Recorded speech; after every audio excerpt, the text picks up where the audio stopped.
Hello दोस्तों, आज मैं लेकर आया हूँ एंटीबायोटिक का फोर्थ और लास्ट पार्ट। पिछले वीडियो में थर्ड पार्ट में हमने देखा था 3 ग्रुप के एंटीबायोटिक्स, जिसमें लिंकोसामाइड, मैक्रोलाइड्स और पेनिसिलिन ग्रुप के जितने एंटीबायोटिक्स से उनकी डोज हमने देखा था। और इसके बाद जो बचे हुए एंटीबायोटिक्स हैं उसमें हम समझेंगे। इसमें एक ग्रुप आता है सल्फा का, जिसमें सल्फोनामाइड्स, इसका जो डोज़ है ये 100 से 150 mg पर केजी पर डे का डोज़ है। इसको डिवाइडेड डोजेस फॉर्म में देना चाहिए, यानी कि डोज जो बनता है 100 mg पर केजी पर डे के हिसाब से उसको डेली डिवाइडेड डोज 3 डोज में इसको इस्तेमाल करना चाहिए। और मेनिंजोकोकल इन्फेक्शन से बचाव के लिए इसको जो है जो डोज़ है इसको 500 mg आप इस्तेमाल करवा सकते हैं हर 24 घंटे पर छोटे बच्चों को। और एडल्ट डोज जो इसका है 500 mg हर 6 घंटे पर इसको इस्तेमाल करवा सकते हैं। इसके अलावा जो है एक एंटीबायोटिक आता है जो कि काफ़ी मशहूर होता है, सेप्ट्रान और डीएस के नाम से मशहूर है, कोट्रिमॉक्साजोल इसको बोलते हैं। इसमें जो फार्मूला होता है ट्राइमेथोप्रिन और सल्फामेथाक्साजोल, 2 एंटीबायोटिक्स इसमें काम करते हैं। और इसका डोज 5 से 8 mg पर केजी पर डे का इस्तेमाल होता है। और टाइफाइड वगैरह में इसका डोज बढ़ जाता है, यानी कि 20 mg पर केजी पर डे का डोज बन जाता है।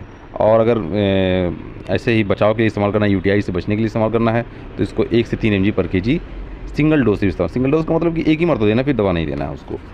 और इसमें इसका जो एडल्ट डोज है ये जो है 2 टैबलेट आप दे सकते हैं, 2 मरतबा, 2 टैबलेट सुबह शाम दे सकते हैं एडल्ट डोज को सीवियर इन्फेक्शन में। और डोज बढ़ा सकते हैं, यानी इसका डोज बड़ा होता है, कोई दिक्कत नहीं है।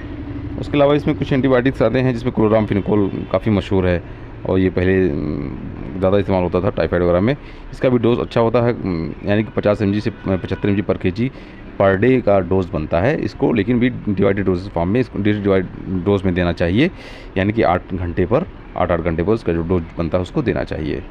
और इसका जो एल डोज़ है वो 50 से 100 mg पर केजी पर डे हर 6 घंटे पर इसको इस्तेमाल करवा सकते हैं। और इसको जो है इसमें एक और एंटीबायोटिक आता है जो कि चलता है कोलिस्टिन सल्फेट। ये जो है कोलिस्टिमिथेट सल्फेट आता है, या कोलिस्टिन सल्फेट बोलते हैं इसको। इसका भी जो डोज़ है ये 50,000 से 75,000 IU पर केजी के हिसाब से डेली इस्तेमाल होता है। और ये ग्राम नेगेटिव बैक्टीरिया में ख़ास तौर से इस्तेमाल होता है। इसमें सीडोमोनास अएरिजिनोसा, इंट्रोबैक्टर और क्लेब्सिल्ला न्यूमोनी, इसको सब आप समझेंगे। जो मैं पहले फर्स्ट पार्ट जो हमारा एंटीबायोटिक का उसमें मैंने इसको डिस्कस किया है, इसको आप देख सकते हैं फर्स्ट पार्ट में। और इसमें एक एंटीबायोटिक आता है कोलिस्टिन सोडियम, ये भी जो 2.5 से 5 mg पर केजी पर डे का इसका डोज बनता है। एडल्ट डोज जो है 25 mg से लेकर के 100 mg जो है हर 8 घंटे पर आप इसको इस्तेमाल करवा सकते हैं। इसमें एक एंटीबायोटिक आता है डॉक्सीसाइक्लिन, जो कि काफ़ी मशहूर है। ये 2.5 से 5 mg पर केजी हर 2.5 से 5 mg पर केजी पर डे का इसका डोज बनता है, लेकिन इसको डिवाइडेड डोज फॉर्म में देना चाहिए।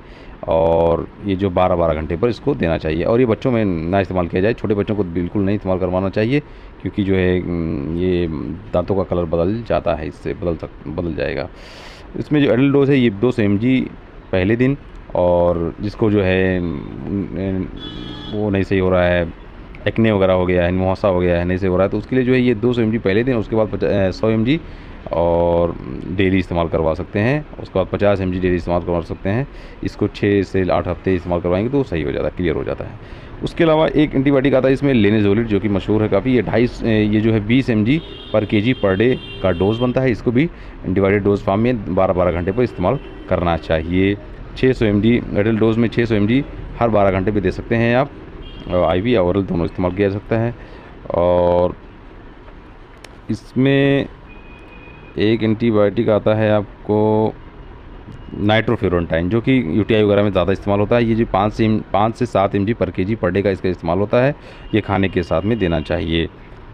और इसका एडल्ट डोज जो है ये 50 से 100 mg हर 6 घंटे पर इस्तेमाल करवा सकते हैं। और इसमें जो है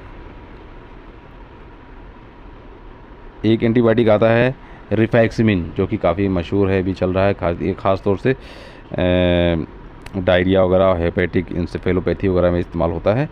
और ये जो है पेट की इन्फेक्शन में ख़ास तौर से इस्तेमाल होता है। ये जो 12 साल के ऊपर के बच्चे हैं, ये 200 mg 3 मरतबा आप इनको इस्तेमाल करवा सकते हैं 3 से 7 दिनों तक।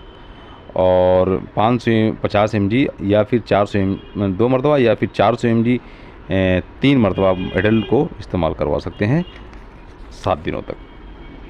7 से 14 दिन भी इस्तेमाल करवा सकते हैं ज़रूरत के हिसाब से। इसमें एक एंटीबायोटिक आता है टैगीसाइक्लिन, ये सिंगल डोज इसको इस्तेमाल करते हैं। और एक एंटीबायोटिक है इसमें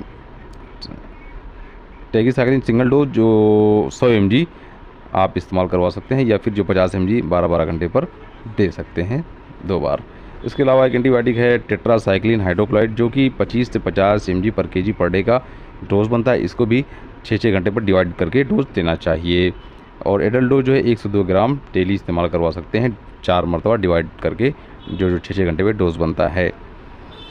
और डिवाइडेड डोज फॉर्म देने का एक फ़ायदा ये भी है कि जो है उसका जो है साइड इफ़ेक्ट कम किया जा सकता है, और बायो अवेलेबिलिटी जो है उसकी मेंटेन की जा सकती है। तो इस वजह से उसको डिवाइडेड डोज फॉर्म में देना चाहिए। एक एंटीबायोटिक इसमें आता है वैंकोमाइसिन हाइड्रोक्लोराइड, जो कि 40 mg पर kg पर डे का डोज बनता है। इसको भी 6-6 घंटे पर आप इस्तेमाल करवा सकते हैं IV इन्फ्यूज़न में।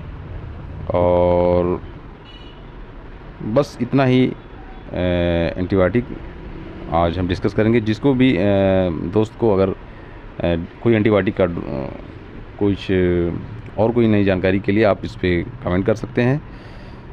तब थैंक यू। चैनल को सब्सक्राइब करें।